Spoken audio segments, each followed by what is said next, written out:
Welcome, it's time again for another episode of Dr. Movie, your show on wheels. Hey, that kind of works too, that's simple. Your show on wheels.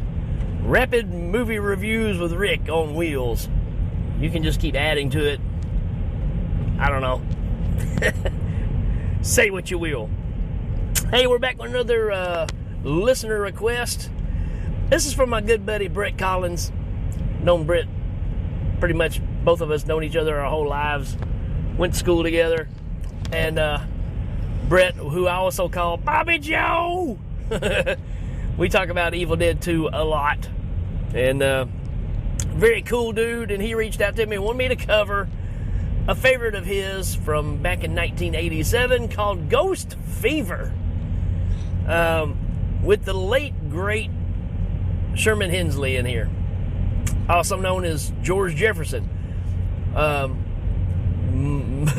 There's some TV shows that you just grow up with, and for me, the Jeffersons was absolutely one of them. And which is exactly why Sherman Hemsley made this movie, was to try to break that mold, because he didn't want to be George Jefferson for the rest of his career. Well, it doesn't matter what show you see him in. He's still George Jefferson, right? It's just an iconic character that, came from All in the Family, the old TV show, and the Jeffersons was a spin-off of that, and just kind of became legendary, right? Even the theme song. So, but this is his chance to spread his wings and do something different, try to break that mold, and he waited till 87 to kind of do this, right? This, like I said, Ghost Fever, 87, it says comedy/comedy horror. To me, this movie it's a throwback movie. This is I can tell exactly what he's trying to do, because we kind of had a movie a few years before this, which is kind of a tip back to the same idea by it was called Private Eyes, right? Don Knotts, Tim Conway. You can take these two movies and put them back to back, and you got almost the same type of flick. And what that is, that's a tip of the hat to the 1940s comedy spooky movies, right? Your Abbott and Costello meet Frankenstein, or whatever the name was. I know they met the Universal monsters. So you're taking something that was legitimately a horror thing, and you made it comical. And there is no doubt this is a tip of the hat to that. Even your episodes of the Three Stooges, where they're dealing with spooky things in a spooky house, this is absolutely again, tipping the hat to that type of filmmaking. So I don't know if Hemsley just loved that style of movie, or that's just something he grew up with and really enjoyed, and he wanted to kind of make his own version of that. That's really what we're getting here. Let's talk about our cast after I make this turn. There we go, we're turning. All right. Again, Sherman Hemsley. What else can you say? We all know who he is. We got Louis Avalos in this. Louis from the Electric Company. Little bald-headed dude, big thick mustache. You didn't see him in a whole lot of flicks, but I always remember when I would see him, I'd be like, hey, that's Louis, right? Because you grew up watching Electric Company, or at least I did. He was also in a movie called Hot Stuff with Jerry Reed, which I'd love to do on this show too, and we'll get to that eventually. But that's a fun one too. But glad to see him in this. You always like seeing your young influences and stuff. And we also got Deborah Benson in this, who was in North Dallas 1941, which is another film that I know that kind of flopped, but I absolutely love. But for all you horror fans that are along for the ride, she's in the ultra classic Just Before Dawn. So, got a little clout there. And we've got Myron Healy in this. this guy was like the ultimate bad guy in all the westerns back in the day, right? But you may know him, and I know him more from The Incredible Melting Man. That's what I think of when I think of this guy. Again, it's all about when you grew up and what you saw him in first. But yeah, I mean, iconic American actor for sure. And we also got Pepper Martin in this, which when I think of him, I think of The Longest Yard more than anything else. But you may recognize him as the dude in Return to Horror High. Remember that from '87, the same year that this movie came out? And that's a pretty wild contrast when you think of those two. And he's also in the first movie called Scream in '81, so he was in that one as well. So he's one of those guys you've seen in quite a bit of stuff. So let's get to the synopsis, shall we? All right, let me get a spot here where I don't hit this big semi-truck that's coming. And we'll talk about Ghost Fever. It says 2 policemen are sent on a routine assignment to serve an eviction notice, and it becomes anything but run-of-the-mill when they become involved in the ghostly happenings. Yeah, that's pretty much it. It's a very odd film. You start off with a funeral that's happening, and hold on, I'm messing up something here on my phone. And you're at the funeral of Andrew Lee, and this is about a huge estate, huge mansion that is going up for eviction because, well, nobody can pay the bills, and it's left to the granddaughters of the guy that owned it originally. And apparently the grandfather was a really bad dude, right? Now, he's not the one who died. It was his father that died. But supposedly back kind of plantation days, had slaves. And so when this movie starts and Andrew dies, Sherman Hemsley plays a secondary character that gets the spirit of Andrew to come up out of the grave, and they hang out together through the rest of the movie. You really take this journey with these two ghosts, and one is a slave of Andrew's father's, and what it was Andrew's father was really mean to the slave, and of course, you know, did bad things to him, and then when he died, Andrew set the slave free and gave him his freedom. So he's paying back the respect and trying to help him hold on to the value of the mansion. Such a weird concept when you think about it. But that's your two characters you're kind of following through this whole movie. And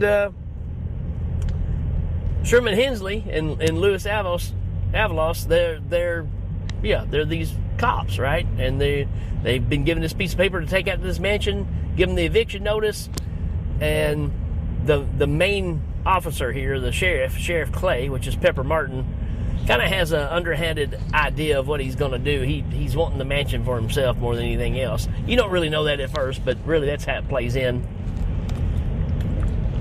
And Sherman Hemsley's like, man, I don't want to go out that house. I remember going there when I was a kid.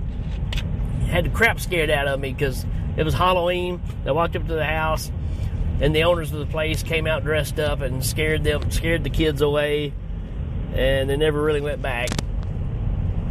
But it's wild that you tie into this whole kind of slavery thing that was going on, and you find out that down at the bottom of the mansion there was actually like a torture place. Such a strange idea that nowadays people would be so appalled with. But this is Sherman Hemsley's movie. This is his love child. He pretty much does everything about this movie, and such strange choices. But it also shows you that you can't run away from history. It is a part of who you are. I know I'm getting way off base here with this thing, but you can't go back and fix these things because, you know, it's kind of like, even Superman the movie, you're forbidden to go back and mess with human history. It is what it is. Was it bad? Absolutely. But you can't go back and fix it. But at the same time, it makes us who we are now. you learn from the mistakes, right?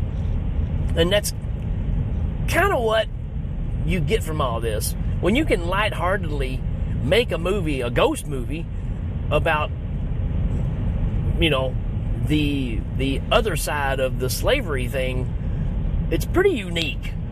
And being that it's a black guy that's really doing all this is really surprising, right?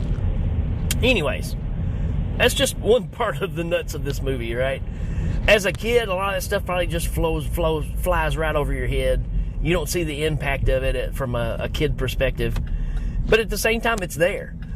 And, but what you're really watching this for is, again, big spooky house. And it's very Scooby-Doo, right? Because the two guys go in there, they can't find anybody, and there's, weird things happening. There's suits of armor that are up against the wall, knights that are standing there, and they'll all of a sudden move, but there's nobody in there. And, the two ghosts are trying to run off the two cops to keep them from getting the eviction notice because they want to keep the place. And, again, such a strange idea. But that's kind of what you're getting here. And you get goofy things like I said, very Three Stooges kind of deals. You'll have a wall that has these knife blades or sword blades sticking out of it. And right in front of it is like a treadmill that you don't know is a treadmill. And you step on it and it starts moving. And all of a sudden you're running full force trying to stay on it. And if you slip, you're going to slide into this wall of swords. Just crazy stuff like that, right? And again, it feels a lot like Private Eyes.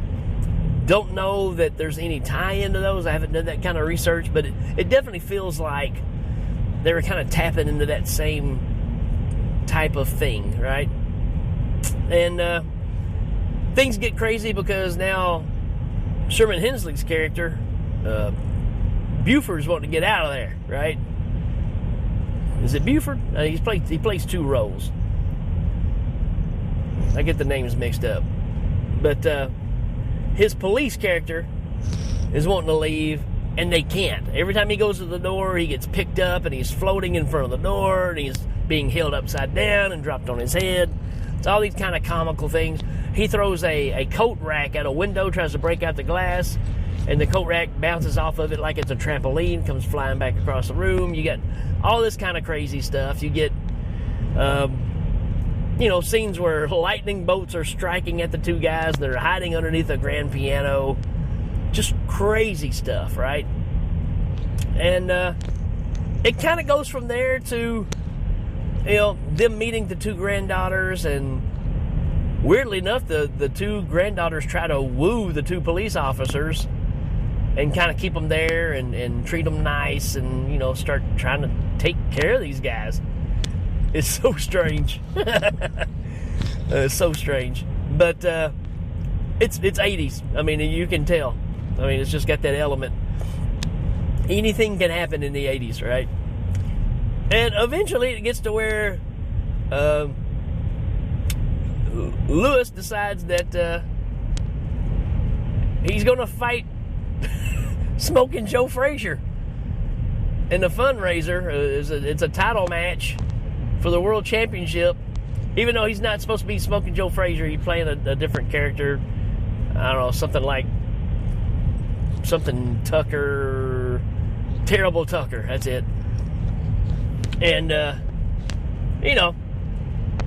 it's the whole Rocky story, right? Where the world champ gives a nobody a chance at the title. So it's just weird how they tie all this stuff in together. And, obviously the ghost want him to win because he's going to give the prize money to take care of the house. That way they don't lose it and they won't get evicted. So they've been absolutely wooed by the girls. And, yeah, there's a boxing match that, the ghost interfere in and help him beat Joe Louis. Which really made me think of Meatballs 2. It's kind of the same thing where he's kind of dancing around and Joe Louis can't raise his arms, and Louis is like knocked out on the ground, and he gets picked back up by a force that you can't see, and it's got all that kind of stuff in it. And yeah, so they end up saving the place, and they kind of ride off at the end, and they're like, well, what do we do now? And I don't know. I guess you also find out that these ladies they're kind of ghosts too, because they stay young forever, because they're apparently over 100 years old. And so the guys jump in their police car after they've done the good here. They're driving off. They're like, man, what do we do now? We've got nothing to live for. And I'm like, what? So they drive off in the car, and they're like, you know what? We'd be better off dead. And the two ghosts are in the back seat, and they're like, well, why didn't we think of that? So they make them have a car crash. And the car flips down a hill and explodes, killing them. And I guess because of that, they end up becoming ghosts, and they go back and live with the girls forever in the mansion. Yeah. So strange. I cover a lot of strange stuff, but wow. As a kid, it probably makes total sense when you watch it, right? You're like, oh, okay. But as an adult, you're like, this was the decision they made? This is, well, we got 3 minutes left of this film. How do we end it? Well, we want them to meet up with the girls and stay with them. Well, let's just have them killed then. And it's so sporadic when it happens, too. Yeah, bizarre little film. Is it great? No, not by a long shot. Even now, I'm watching it, I'm like, yeah, it's just really kind of corny, kind of slow moving. Nothing you haven't really seen before, but it's got its own charm. And again, just the whole concept of the slavery thing, I think, just really throws in an oddball feel, which makes it unique. But there you go, Brett. I hope you like this. I know I'm going a little long on this one because, again, there's so much to unpack in this one. But I watched it on YouTube. I don't know where else you can find it, but that was the easiest thing for me to find it on. And, if you're into the 80s kind of cable network movies that you saw a lot growing up, that necessarily you didn't really see anywhere else, this is one of those flicks. So there you go. I'll give it a 3 out of 5. I love the people in the movie, even though it's not really, it doesn't really move fast or anything. It's still got some moments in it that I think are a lot of fun. So there you go, folks. That is Ghost Fever, 1987, Sherman Hemsley. And hope you enjoyed that one. If you got recommendations, let me know. Be glad to do it, just like I did this one for my good buddy Brett. And just let me know, and we will do our best to get those taken care of. All right, folks, that's it for this one. We will check you later.